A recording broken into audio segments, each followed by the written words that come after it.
Hey, I'm Ben. And I'm PJ, and we're from Armor for Sleep. Are we? No. Yeah.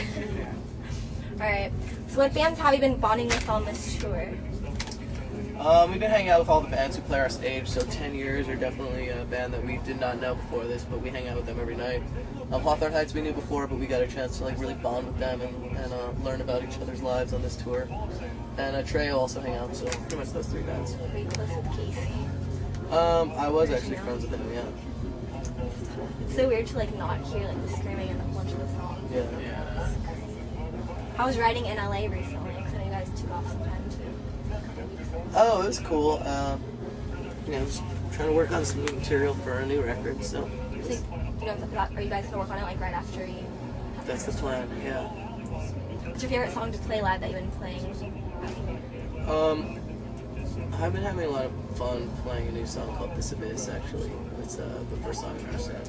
Yeah, no, I like playing Williamsburg a lot. Really?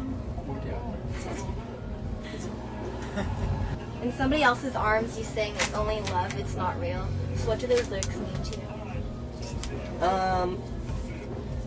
Well, to me, that song is kind of like in a pretty like sarcastic light. It's just from the point of view of like, after you've been screwed over, just trying to convince yourself that it's not a big deal. So I don't think like I necessarily like relate with those in real life, but it's just kind of like when you're in that moment where you're just trying to make sense of like a situation like that. It's sometimes it's a good thing to convince yourself that it's just kind of bogus anyway. Why did you guys choose to go with the spotlight theme for Smile for Them record? And are you going to have a theme for your next record? Because I know you also had the Dying theme for the What to Do When You're Dead record also.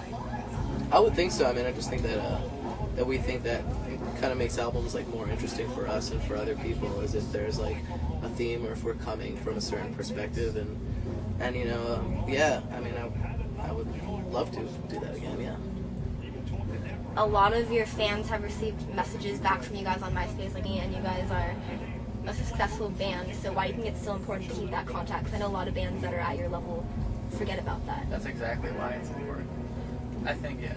Yeah, I mean, people will be like, you have to maintain this relationship with your fans. I think, honestly, we just do it, like, because we like to do it. Like, it's fun. Like, I mean, I love reading the weird messages I get on my MySpace and keeping in touch with people. It's always surprising to me that people are so shocked, when you actually write back. Like, it's not that hard to write back to messages. I don't know why, bands do it more often, but, like, I don't think we view it as, like, a job or anything, You guys have been on Warped Tour before, so which would you rather go on, Warped Tour or Projekt Revolution?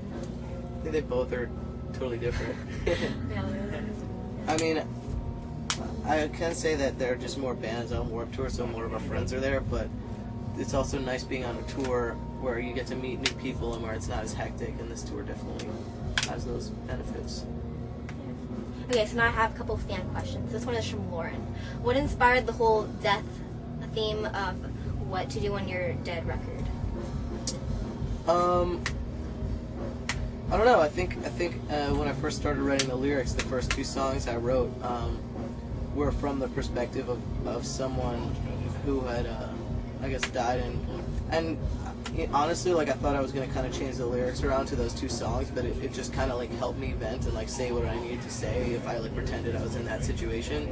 But then after like those two songs were done, which were like the first two demos of the record, I was like, this is cool. If I could like, speak through this like voice, I could like get a lot of stuff out that I wouldn't have gotten out otherwise. And then also, what song are you most proud of making? Well, what song are you most proud of? It's kind of hard. I'd say one of the songs I'm most proud about is Bass with Ghost Singing, maybe. It's kind of a little different. Yeah, it's my favorite What we song. normally do, I guess. That's not bad. I agree. My basement goes a lot. And Hold the Door. My mom's like obsessed with that song. Really? She plays it like every day in the car. Yeah, definitely. Okay, and then Michelle wants to know if you guys ever got your mattress and stuff back from Siski and the Butcher when you guys... To this day, they still have it. I still have to sleep on it. Oh, hey, Michelle. We never got the mattress back. Because they're a bunch of pranksters. Wanksta. Wanksters. Oh, yeah. Okay, and Haley wants to know, did you ever think that you would get to where you are today? No, I didn't. I think maybe I thought, like, you know, you have dreams of it happening, but as far as, like, did I actually ever see myself? No, not really. Yeah. I was like, oh, I'll have to be just, like, you know, have a job, and it'll suck. But I really want. What inspired you to get to where you are? How did you know that you wanted to do this? I think, you know, like anything in life, it happens in small increments, and it's really easy to, like, kind of look at where you want to be and say, like, oh man, it's an impossible journey, you know, and it really is a long journey. But I think us with the band and, like, what I've learned about life, not to get all philosophical, is things just happen slowly. And, you know, if you are passionate about something, you're willing to take those baby steps, and it doesn't seem like baby steps because it's just something that you love to do.